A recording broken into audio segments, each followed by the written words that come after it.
시장의 전문가들은 다시금 부장이 시작할 거라는 메시지를 주고 있습니다. 투자자분들이 명심해야 할 타이밍, 그 핵심은 이것입니다. 안녕하세요. 크립토피아입니다. 금일 브리핑 시작해볼게요. 자, 먼저 이번 주 암호화폐 시장에 영향을 미칠 수 있는 미국의 경제지표와 일정에 대해서 살펴보려고 해요. 현재 미국의 정치 환경은 여전히 시장을 움직이는데 중요한 역할을 하고 있고, 포트폴리오에 영향을 줄 수 있는 주요 이벤트가 줄줄이 기다리고 있는 상황인데, 일단 첫 번째로는 GDP를 생각해볼 수 있거든요. 현재 투자자들은 목요일 상무부 인구조사국에 2분기 국내 총생산 GDP를 기다리고 있는 상황인데, GDP 성장률 둔화는 경기 냉각 가능성을 시사하며 투자 심리에 영향을 미칠 수 있기 때문에, 이러한 투자 심리의 변화는 대체 투자로서 비트코인과 암호화폐 전반에 대한 관심 증가로 이어질 수 있죠. 그리고 다음 두 번째는 초기 실업수당 청구 건수예요. 6월보다 소폭 개선된 초기 실업수당 청구 건수는 경제가 더 안정적이라는 것을 의미하며, 이는 비트코인과 암호화폐에 도움이 될 수 있고, 실업수당 청구 건수가 증가하면 불확실성이 높아져 투자자들의 신뢰에 부정적인 영향을 미칠 수 있죠. 투자자들이 전통적인 시장의 안정성과 신중한 심리의 균형을 맞추려고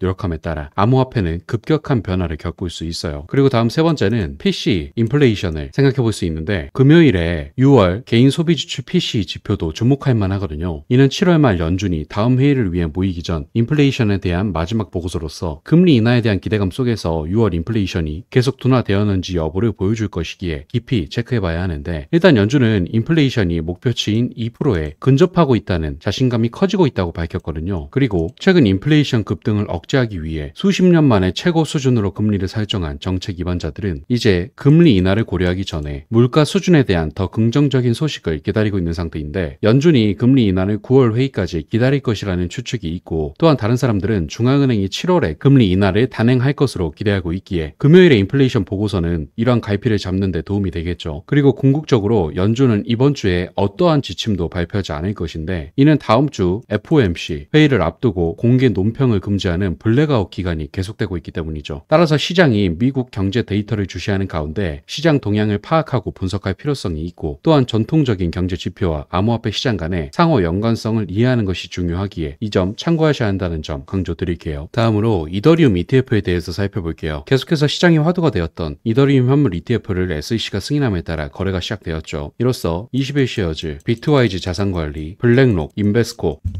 프랭클린 템플턴, 피델리티 인베스트먼트, 바네코와 같은 회사들이 시장으로 뛰어든 것이고, 이제 투자자들은 간접적으로 이더리움을 매수하여 투자하고 유동성 증가를 이끌 수 있을 걸로 보이고 있어요. 그리고 여기서 파인키아의 리서치 애널리스트의 분석을 기반으로 살펴보면, 초기에는 ETF에서 자금 유출이 예상되어 매도 압력이 가중될 것이라고 우려하고 있거든요. 그는 투자자를 위한 상한 옵션 없이 수년간 거래되어 온 그레이스케일 이더리움 신탁은 비트코인 현물 ETF가 출시되었을 때 그레이스케일 비트코인 신탁과 유사한 순 유출을 경험할 수 있다는 점에 유의하는 것이 중요합니다. 그레이스케일 이더리움 신탁의 경우 비트코인 현물 ETF가 출시되었을 때와 마찬가지로 순 유출이 발생할 수 있습니다. 그레이스케일 이더리움 신탁은 새로운 그레이스케일 이더리움 현물 ETF와는 별도의 상품이 될 것이며, 1월 BTC에서 관찰된 패턴에 따라 그레이스케일 이더리움 신탁의 초기 강한 유출이 새로운 상품으로의 순 유입을 상쇄할 수 있다고 말하며 결국 제자리 걸음일 수 있다고 보고 있는 상태인데, 일단 실제로 관련 수치를 살펴보면 일단 첫날 거래 활동이 10억 달러를 돌파하며 강세를 보이고 있거든요. 블랙록의 이더리움 ETF가 2억 6,650만 달러를 확보하며 가장 많은 자금이 유입되어 선두를 차지했고, 비트와이즈는 약 2억 4,400만 달러로 두 번째로 높은 유입을 기록했는데, 이와 대조적으로 그레이스케일 이더리움 신탁은 4억 8,410만 달러의 상당한 유출을 기록했고, 그레이스케일 이더리움 미니 트러스트는 이더리움 신탁의 대규모 유출에도 불구하고 1,510만 달러의 유입을 기록했어요. 그리고 피델리티는 7,130만 달러, 프랭클린 템플턴은 1,320만 달러의 자금이 유입되었는데, 대부분의 소규모 ETF는 한 자릿수 유입에 그쳤고 누적 유입액은 총 1억 660만 달러이죠. 그리고 이날의 거래량이 특히 인상적이었는데, 블랙록이 2억 4,780만 달러의 일일 거래량으로 차트 1위를 차지했고, 피델리티가 그 뒤를 바짝 쫓았거든요. 이러한 수치는 비트코인을 기반으로 하는 ETF를 제외한 지난 한 해 동안 출시된 600개 이상의 신규 ETF와 비교했을 때 비교할 수 없는 수치인데, 아직 이더리움의 눈에 띄는 상승을 보여주지는 않았지만 ETF는 순탄한 시작을 했다고 보고 있으니 이 점 참고하시고요. 다음으로 이러한 이더리움 ETF 출시로 인해 이더리움은 증권이 아니라는 신호라고 분석되고 있어 주목받고 있거든요. 먼저 지난 5월 SEC는 이더리움을 증권으로 분류할 수 있다고 제안했고, 당시 규제 당국이 이더리움의 분류에 대한 대중의 의견을 구하면서 현물 이더리움 ETF 승인 가능성이 위협받기도 했었죠. 이 때문에 4월에 블록체인 소프트웨어 회사 컨센시스는 이더리움이 증권으로 간주되어서는 안 되는 4가지 이유를 제시하기도 했었어요. 그리고 또한 코인베이스의 서비스를 이용하는 이더리움 ETF 발행사는 블랙록, 프랭클린 템플턴, 그레이스케일, 비트와이즈, 21쉐어즈, 인베스코, 그레이스케일 등이 있고, 또한 코인베이스는 여러 현물 비트코인 ETF 발행사를 위한 커스터디 서비스도 제공하는데, 코인베이스 커스터디 서비스는 투자자에게 토큰의 안전한 보관을 보장하기 때문에 매우 중요하죠. 이 때문에 코인베이스 CEO인 브라이언 암스트롱은 이더리움 ETF는 규제의 명확성을 위한 또 하나의 큰 진전입니다. 이더리움은 증권이 아닙니다. 우리는 수년 동안 이 사실을 주장해왔고 마침내 SEC가 이를 공식화했습니다. 코인베이스는 새로 승인된 9개 이더리움 ETF 중 8개를 지원하는 신뢰할 수 있는 파트너이자 수탁기관이 된 것을 자랑스럽게 생각합니다. 라고 기대감 있는 멘트를 전했어요. 그리고 이 같은 분석이 더욱 의미가 있는 것은 리플을 비롯한 다른 알트코인들도 증권이라고 주장하는 SEC의 주장이 더욱 약화될 수 있고, 또한 비트코인과 이더리움의 딜을 잇는 새로운 ETF 역시도 기대해 볼 수 있기 때문인데, 그리고 그 중에서도 리플에 대해 실제로 시장에서는 리플의 XRP 등을 이끌 주요 이슈 중 하나로 XRP ETF를 꼽고 있거든요. 현재 XRP ETF가 이미 유럽에 있으며 곧 미국에 출시될 것이라고 분석되고 있는 상태이기에 앞선 이더리움 소식은 XRP ETF를 이끌 주요 촉매주로 볼 수 있죠. 그리고 사실 XRP의 폭등을 이끌 소식은 그뿐만 아니라 소송 이후에 미국 고객에게 XRP 기반 결제 솔루션을 제공하는 것, 그리고 리플의 스테이블 코인인 RLUSD 출시 예정 소식까지 기대되는 이슈들이 기다리고 있는 상태인데, 핵심이 되는 소송 역시도 이제는 마무리 단계에 와 있는 만큼 리플의 모든 생태계 이슈가 탄력받을 날이 얼마 남지 않았기에 결과적으로 시장의 흐름과 리플을 비롯한 움직임을 예의주시하며 투자자분들은 기분 좋은 시세 상승을 준비하시라는 말씀 강조드리며 금일 브리핑은 마무리하도록 할게요. 마지막으로 영상 하단에 고정 댓글 보시면 이런 시장의 다양한 관점들에 대해 교류할 수 있는 소통방 링크 있으니까 많은 참여 부탁드릴게요. 감사합니다.